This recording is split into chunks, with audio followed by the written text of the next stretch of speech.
بسم اللہ الرحمن الرحیم، السلام علیکم ورحمۃ اللہ وبرکاتہ۔ دوستو آج ہم آپ کو آیت الکرسی کی جو ایک طاقتور آیت ہے اس کے بارے میں انفارمیشن شیئر کریں گے۔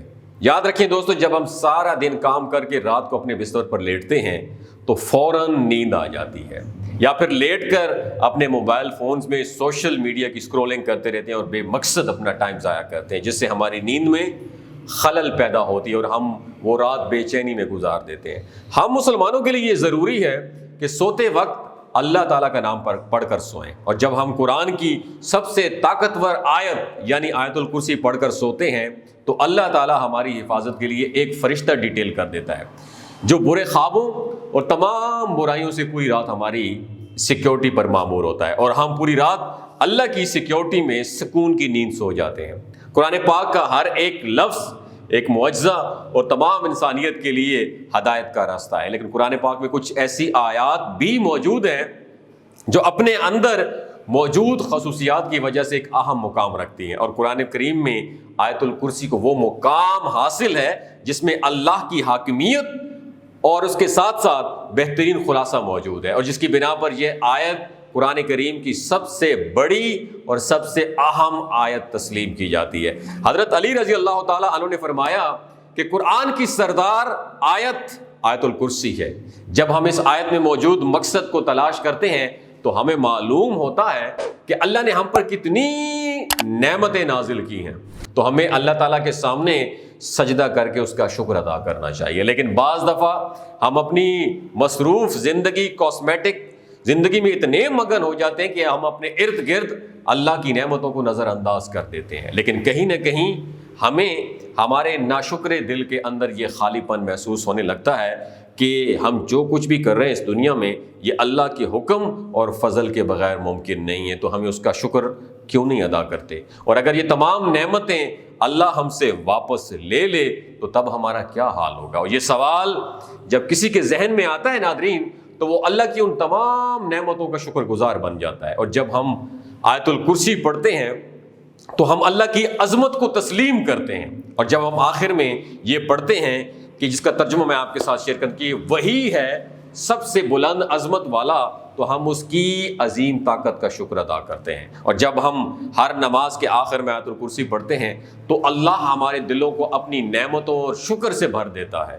حدیث پاک میں آیت الکرسی کو قرآن کی سب سے افضل آیت قرار دیا گیا ہے۔ بچپن سے لے کر اب تک دن میں کئی مرتبہ ہم اسے پڑھتے ہیں، گھر سے نکلنے پر، گھر میں داخل ہونے پر، سفر میں، کسی بھی مشکل یا مصیبت میں ہوں ہم اسے پڑھتے ہیں، لیکن سم ٹائم ہم اس کے معنی سے، اس کی میننگ سے ناواقف ہوتے ہیں۔ حدیث پاک کے مطابق ہر فرض نماز کے بعد اس سے پڑھنے سے جنت میں داخلے کی گارنٹی ہے۔ جو شخص اسے صبح پڑھے شام تک اللہ کی حفاظت سیکیورٹی میں رہتا ہے، اور جو شام کو پڑھنے والا صبح تک اللہ کی حفاظت میں رہتا ہے۔ روایت میں ہے کہ ایک اکیلی آیت مبارکہ کی نزول کے وقت 30,000 فرشتے اور بعض روایات کے مطابق 70,000 فرشتے اترے تھے، جس سے اس کی شان ظاہر ہوتی ہے۔ حدیث پاک میں ہے کہ نبی کریم صلی اللہ علیہ وسلم نے فرمایا معراج کی رات مجھے 3 نور دکھائی دیے۔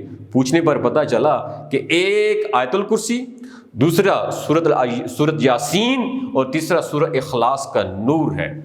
جب میں نے آیت الکرسی کے ثواب کے متعلق سوال کیا تو اللہ نے کہا کہ جو اس کا پڑھنے والا ہوگا وہ میری ضرور زیارت کرے گا، خواہ وہ ایک بار تلاوت کی ہو۔ حضرت علی رضی اللہ تعالیٰ عنہ سے روایت ہے کہ نبی کریم صلی اللہ علیہ وسلم نے فرمایا کہ جس نے آیت الکرسی اپنے گھر میں تلاوت کی تو 30 دن تک اس کے گھر میں شیطان داخل نہیں ہو سکتا، اور 40 دن تک جادوگر کا جادو اثر انداز نہیں ہو سکتا۔ آیت الکرسی کی پہلی آیت کا اختتام اللہ کے 2 خوبصورت ناموں پر ہوتا ہے، یعنی الحی اور القیوم، یعنی وہ ذات جو خود اپنے بل پر قائم اور سب کو قائم رکھنے والی اور سب کو سنبھالنے والی ہو۔ اب حیرت انگیز بات یہ ہے کہ اس پہلی آیت کے پہلے جملے کا اس آیت کے آخری جملے کے ساتھ بڑا ایک ڈیپ کنیکشن ہے۔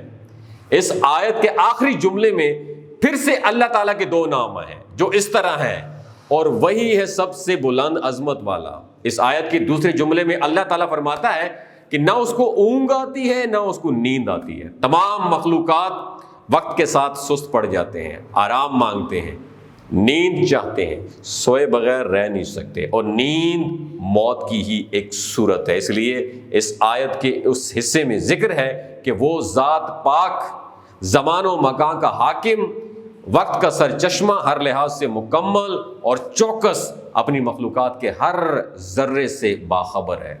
اب اس آیت کے 8ویں جملے میں دیکھیں کہ اللہ تعالیٰ کیا فرما رہا ہے، اور اسے زمین و آسمان کی حفاظت تھکاتی نہیں ہے۔ اور اس آیت کا دوسرا جملہ اصل میں اس کی آیت کے 8ویں جملے کے ساتھ انٹر کنیکٹڈ ہے، جس میں اللہ تعالیٰ یہی فرماتا ہے کہ نیند اور آرام اس کی پیدا کردہ مخلوق کے لیے ہے، اور اللہ نہ سوتا ہے نہ اسے اونگ آتی ہے۔ اب تیسرے جملے میں ذکر ہے کہ جو کچھ آسمانوں میں ہے اور جو کچھ زمینوں میں ہے، سب کچھ اسی کا ہے۔ اس بات کو سمجھنے سے پہلے ہمیں دو ناموں کو سمجھنا ہوگا ناظرین، ایک ہے مالک اور دوسرا ہے ملک۔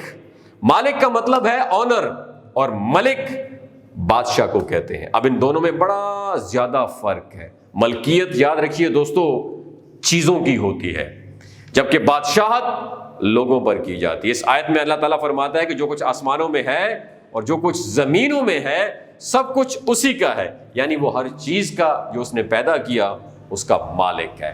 اب اس آیت کے 7ویں جملے میں اللہ تعالیٰ بیان فرماتا ہے کہ اس کی کرسی سب آسمانوں اور زمین پر حاوی ہے۔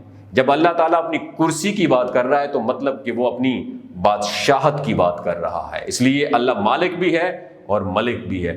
پھر چوتھے جملے میں اللہ تعالیٰ کا ارشاد ہے کہ کون ہے جو اس کے سامنے اس کی اجازت، پرمیشن کے بغیر کسی کی سفارش کر سکے۔ پھر چھٹے جملے میں ارشاد فرماتا ہے کہ وہ اس کے علم میں کسی بھی شے کا احاطہ نہیں کر سکتے مگر جتنا وہ چاہے۔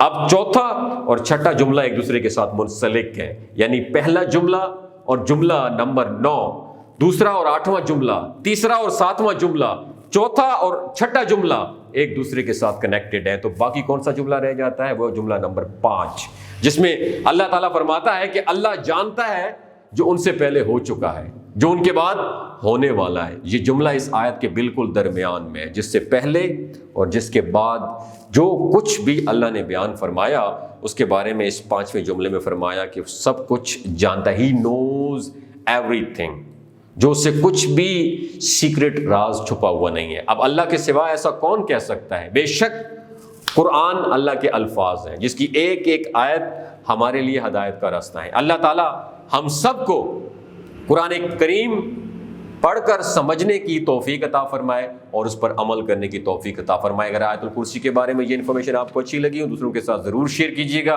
ہو سکتا ہے آپ کے ایک شیئر سے کسی کی زندگی اور دل بدل جائے۔ اپنا اور اپنے ساتھ جڑے رشتوں کا خیال رکھیے۔ اللہ حافظ۔